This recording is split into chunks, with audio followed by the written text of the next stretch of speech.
கிறிஸ்துவுக்குள் பிரியமானவர்களே, இன்றைக்கு உங்களை சந்திப்பதில் மிக்க மகிழ்ச்சி. காஸ்பல் பிரேயர் மினிஸ்ட்ரீஸின் சார்பாக பிரைஸ் மீடியா வழியாக உங்களுக்கு எங்களது வாழ்த்துக்களையும் வணக்கங்களையும் தெரிவித்துக் கொள்கிறோம். பிரியமானவர்களே, 4 கலர்ஸ் சண்டை போட்டு கொண்டிருந்ததாம். முதலாவது கலர் ப்ளூ கலர். இங்கே பார்க்குறீங்க பாருங்கள், ப்ளூ கலர். வானத்தை பாருங்கள், ப்ளூ கலர். அந்த ப்ளூ கலர் சொல்லிச்சான், நான் தான் மிகவும் அழகாக இருக்கிறேன், நான் தான் மிகவும் உயர்ந்தவன், அதனால தான் எல்லாரும் என்னை பார்க்குறாங்க.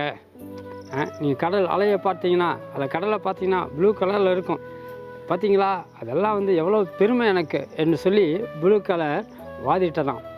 இதை பார்த்து கொண்டே இருந்த க்ரீன் கலர் சொல்லிச்சான், பாருங்கள் இங்கே எவ்வளோ பச்சை கலரில் இருக்குது, எல்லாரும் இந்த பச்சையை தான் விரும்புவாங்க, அது வளமிக்கது, அது செழிப்பானது, செழிப்பு கடையாளனா தான், அதனால் நான் தான் மிக சிறந்தவன், நான் தான் உயர்ந்தவன் என்று சொல்லி பச்சை கலர் வாதிட்டதான். இதை பார்த்து கொண்டிருந்த சிவப்பு கலருக்கு கோபம் வந்துச்சான், என்ன நீங்கள் எல்லாரும் போய் நீங்கள் தான் உயர்ந்தவன் சொல்கிறீங்க, நான் அதை விட உயர்ந்தவன். எப்படி என்று கேட்கிறீர்களா? நீங்கள் ரோட்டில் போனீங்க அப்படின்னா, சாலையில் போனீங்கன்னா உங்களை நிறுத்துறது யார்? நான் தான். அப்போ நான் இல்லை அப்படின்னா உங்களால் எந்த காரியத்தையும் செய்ய முடியாது, ஆக்சிடென்ட் நடந்துடும். அது மாத்திரம் இல்லை, மனுஷனுடைய சரீரத்தில் இருக்கிற இரத்தத்தின் கலர் என்னது? சிகப்பு.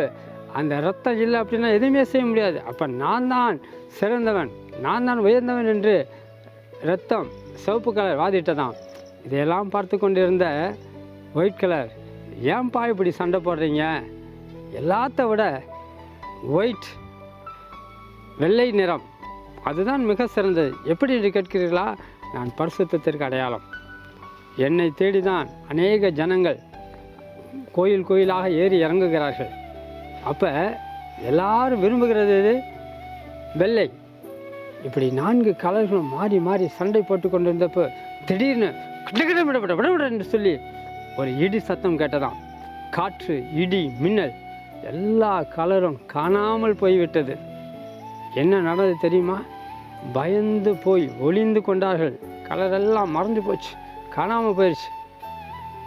கொஞ்ச நேரம் அமைதியாக இருந்து அதற்கு பிற்பாடு பின்னாடி பார்க்குறப்ப அழகான ஒரு வானவில்.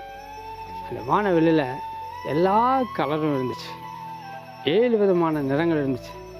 இப்போ கலசலாம் சொல்லிச்சு, பார்த்தீங்களா, நம்மலாம் சண்டை போட்டு ஒரு பிரச்சனைன்னு வந்த உடனே எல்லாம் காணாமல் போயிடுறோம். ஆனால் ஒரு காரியம், நம்ம ஒன்றாக இருக்கிற பொழுது எவ்வளோ சந்தோஷமாக இருக்குது, எவ்வளோ பேர் நம்மளை ரசிக்கிறாங்க, பார்த்தீங்களா. இதுதான் சிறப்பு. நமக்குள்ளே சண்டை இருக்கக்கூடாது, நமக்குள்ளே எந்த பிரச்சனை இருந்தாலும் அது வெளியில் கொண்டு வரக்கூடாது என்று சொல்லி அந்த கலசெல்லாம் தங்களை ஒப்பு கொடுத்ததாம்.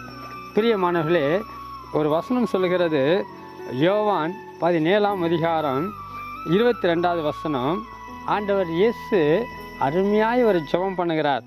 நாம் ஒன்றாய் இருக்கிறது போல அவர்களும் ஒன்றாய் இருக்கும்படி நீர் எனக்கு தந்த மகிமையை நான் அவர்களுக்கு கொடுத்தேன். பிரியமானவர்களே, பாருங்கள், நாம் எல்லோரும் ஒன்றாய் இருக்க வேண்டும் என்று ஆண்டவர் விரும்புகிறார். நமக்குள்ள பல வேறுபாடுகள் இருக்கலாம், பலவிதமான பிரச்சனைகள் இருக்கலாம். அந்த பிரச்சனையெல்லாம் ஒதுக்கி வைத்துவிட்டு, அப்படி பிரச்சனை இருக்குது, அதை பிரச்சனை நம்ம மேன்மை பாராட்டினோம்னா பிசாசு உள்ளே நுழைஞ்சிடுவான், பல போராட்டங்களை சந்திக்க வேண்டியிருக்கும். ஆனால் அதை தவிர்த்து நாம் ஒன்றாக இருக்கிற பொழுது நிச்சயமாக கடவுள் நம்மை ஆசீர்வதிப்பார், நம்ம யாரும் அசைக்க முடியாது. இந்த ஒரு எண்ணத்தோடு இந்த நாளை துவங்கள். ஆண்டவர் உங்களை ஆசீர்வதிப்பார். நாம் ஜெபிப்போம். எங்கள் அன்பின் ஆண்டவரே, இந்த நல்ல நாளுக்காக நாங்கள் நன்றி செலுத்துகிறோம். இந்த நாளிலும் கூட நாங்கள் கேட்ட இதோ இந்த நிகழ்ச்சியின் வழியாக, இந்த வசனத்தின் வழியாக நீர் எங்களோடு பேசியிருக்கிறேன். எங்களுக்குள் இருக்கிற எல்லா வேறுபாடுகள், எல்லா விதமான பிரச்சனைகள் இவற்றெல்லாம் ஒதுக்கி வைத்துவிட்டு நாங்கள் ஒன்றாக இருக்கும்படியாக நீர் எங்களுக்காக ஜெபித்தீரே. நாங்கள் இந்த காரியத்தின் மூலமாக ஒன்றாக இருக்க எங்களை ஒப்புக் கொடுக்கிறோம். எங்களை ஆசீர்வதிப்பீராக. எங்கள் குடும்பத்தில் ஒரு மனதோடு வாழ உதவி செய்வீராக. எங்களுடைய வேலை ஸ்தலத்தில் நாங்கள் ஒருமனப்பட்டு வேலை செய்ய எங்களுக்கு கிருபை பாராட்டுவீராக. இயேசுவின் நாமத்தினால் ஜெபிக்கிறோம் எங்கள் ஜீவனுள்ள நல்ல பிதாவே, ஆமென். God bless you. Have a nice day. ஆண்டவர் உங்களை ஆசீர்வதிப்பாராக.